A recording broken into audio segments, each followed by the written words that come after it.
Bonjour à tous. Alors aujourd'hui je vais vous présenter le dernier modèle du déclencheur manuel de la marque Ura. La référence elle est là. Parmi les néandres de référence possibles, celle-ci c'est celle qui s'adaptera le plus à vos besoins dans le système type 4. Donc nous avons la notice, mode d'emploi, notre déclencheur manuel et nos accessoires. Donc nous avons notre clé de réarmement indispensable pour le déclencheur manuel et nos vis pour la visser en saillie. Donc pour commencer, notre déclencheur manuel. Donc voilà, on voit bien que la nouveauté du déclencheur manuel, il le fait très élégant. Il est arrondi sur les bords, comme vous pouvez le voir là. Donc voilà, pareil, possibilité de le mettre au tubiro, contrairement aux anciens où en fait ils étaient plats et on ne pouvait pas faire découper le rond pour mettre un tubiro à l'intérieur. Donc voilà, maintenant on peut. Et dessous on a la possibilité d'en mettre deux. Donc là c'est vraiment une grande nouveauté quoi. Donc ils ont fait comme ça.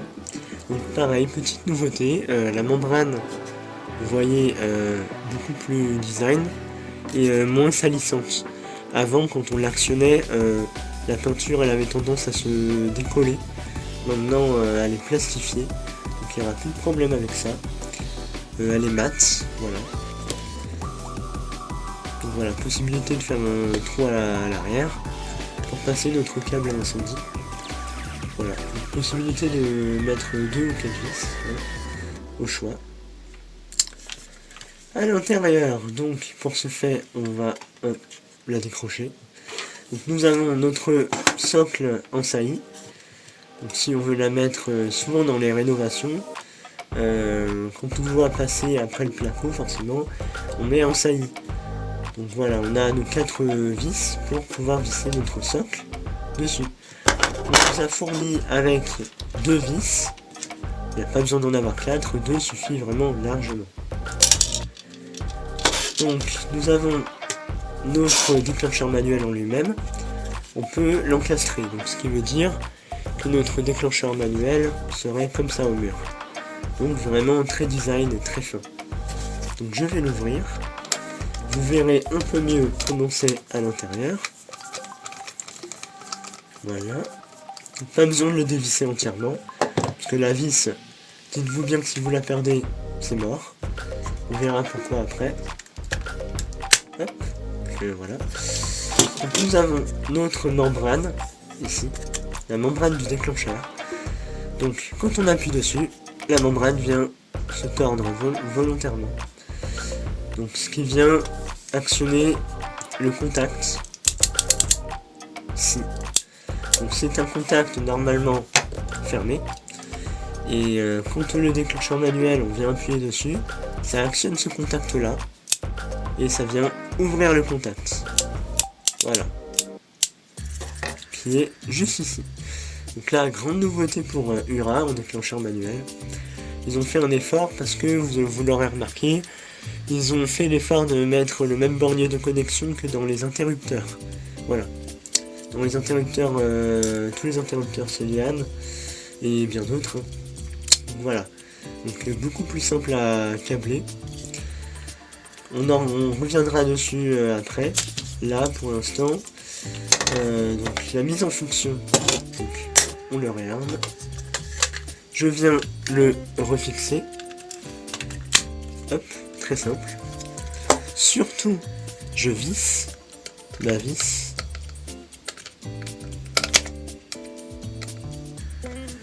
Très important. Vous verrez pourquoi dans 2 minutes. Voilà. Donc là, ma vis, elle est vissée. Donc, on l'actionne. Là, ça vient ouvrir notre contact. Pour le réarmer, il va falloir se munir de cette clé et de le réarmer comme ceci, en appuyant bien fort. Donc là, notre déclencheur manuel est au repos. Et si on veut procéder à un test, une nouvelle nouveauté, au lieu de l'actionner si on n'en a pas l'utilité, on utilise la clé et on vient faire sonner manuellement notre contact à l'intérieur. Je sais pas si vous entendez bien. Voilà, on a notre contact, on appuie, ça sonne, on lâche, ça s'arrête. Donc voilà pour la nouveauté. Et du coup, si on ne met pas la vis, donc c'est pas du tout comme un interrupteur normal, si on enlève la vis et qu'on la perd, hop, elle est perdue, on l'actionne, qu'est-ce qui se passe? Bah ça marche pas. Le déclencheur manuel, et ben il fait pas contact. Donc c'est très important de garder la vis, et surtout de bien la serrer. Si elle est mal serrée, le contact ne se fera pas. Voilà. Donc ça, c'était pour l'introduction du DM. Donc voilà. Donc ensuite, nous avons la petite notice, le petit schéma avec. Alors, là, nous avons plusieurs possibilités de fixation. Donc là, c'est des options que je n'ai pas achetées. Donc nous avons double socle. Si on veut mettre deux déclencheurs manuels différents, un déclencheur manuel à incendie, ou un déclencheur manuel pour les arrêts d'urgence ou pour les ouvertures portes. Voilà. On a deux socles en un, on va dire. Donc vraiment une bonne nouveauté aussi. Donc là nous avons notre capot de protection. Donc je ne l'ai pas acheté, j'en ai pas eu besoin. Mais on peut mettre un capot de protection dessus. Là. Pour éviter tout appui qui n'ont pas une nécessité il n'y a pas une nécessité quoi. Donc c'est une bonne protection si les gens passent près, devant. Donc c'est une protection, voilà, pour les enfants. Donc voilà, et là vous avez toutes les références dessus. Tout est indiqué. Chaque référence.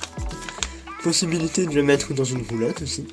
Vous avez la fixation pour la roulotte, voilà.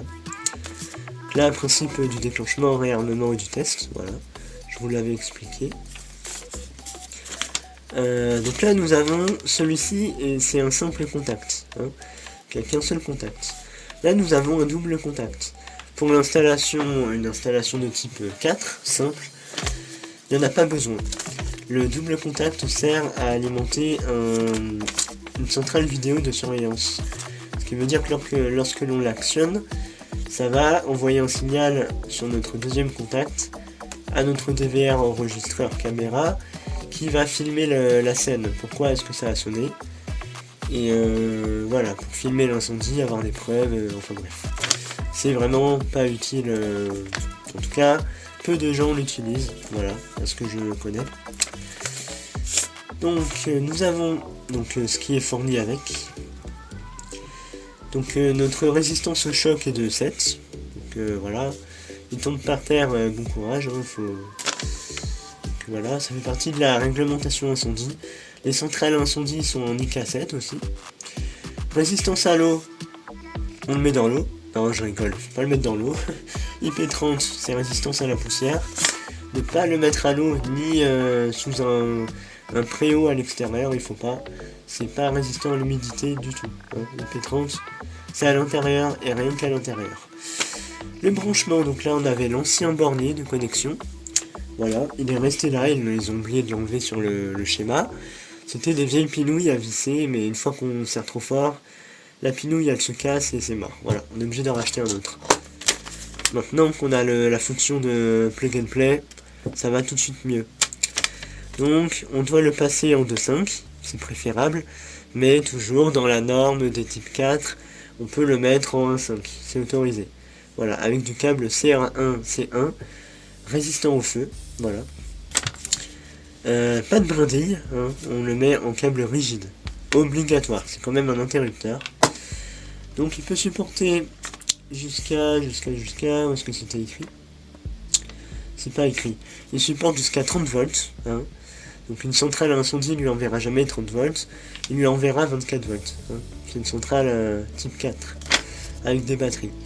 Et voilà, ça c'est bon pour ça. Ah bah c'est écrit là. Et 5 ampères. Une centrale envoie jamais 5 ampères, elle envoie des milliampères. Donc c'est ce que la centrale peut, le déclencheur manuel peut supporter. Parce que voilà, il y a plusieurs centrales qui peuvent en envoyer d'autres.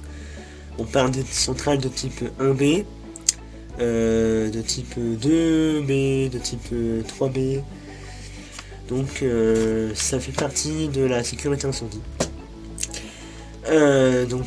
Pour les types 1B, les types 2B, je vais pas rentrer dans les détails parce que on reste dans la type 4.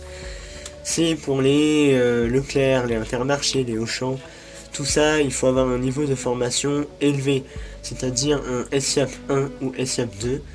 Voilà, pour avoir une habilitation plus expérimentée, pour avoir des DAS, des DAI bien plus évolués, qu'un électricien ne peut pas faire sans formation spécifique. Voilà.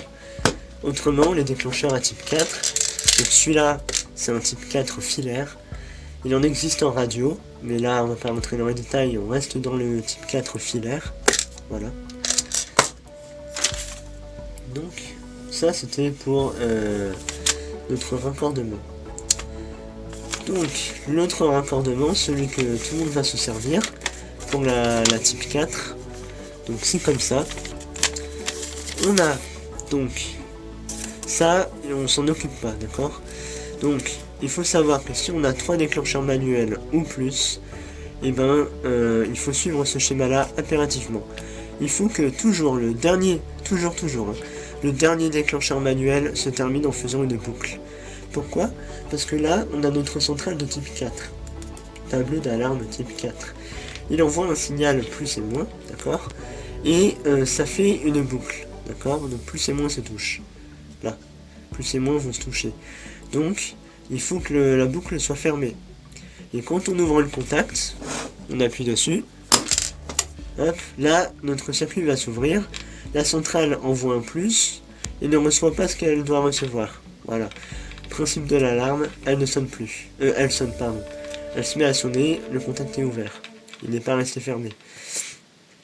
Donc si vous avez un seul déclencheur manuel sur votre centrale, je l'espère pas, parce que un déclencheur manuel sur une centrale, il faut une type à pile. Enfin bref, on ne rentre pas dans les détails. Il faut toujours la câbler comme ceci. Toujours la dernière. Il faut que ça fasse une boucle. Pourquoi? Parce que si vous câblez, comme vous pourrez penser, la première, et bien le circuit n'est pas fermé, il reste ouvert et ça sonne. Si vous voulez en câbler deux des déclencheurs manuels, il faut du coup câbler uniquement le premier et le dernier. Il faut fermer, vous mettez votre doigt et vous pensez à regarder que cela. Vous alimentez votre premier, qui est votre premier, voilà, et repiquez sur votre deuxième. Et le deuxième, c'est le dernier.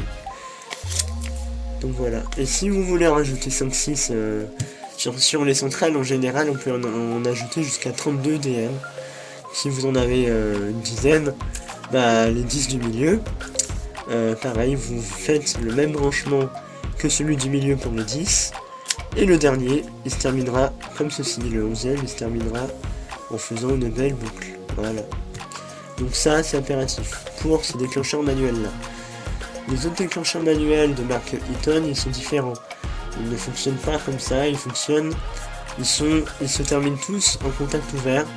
Et là, il faut impérativement mettre une résistance de fond de ligne pour pas que la centrale détecte que le contact est ouvert. Voilà.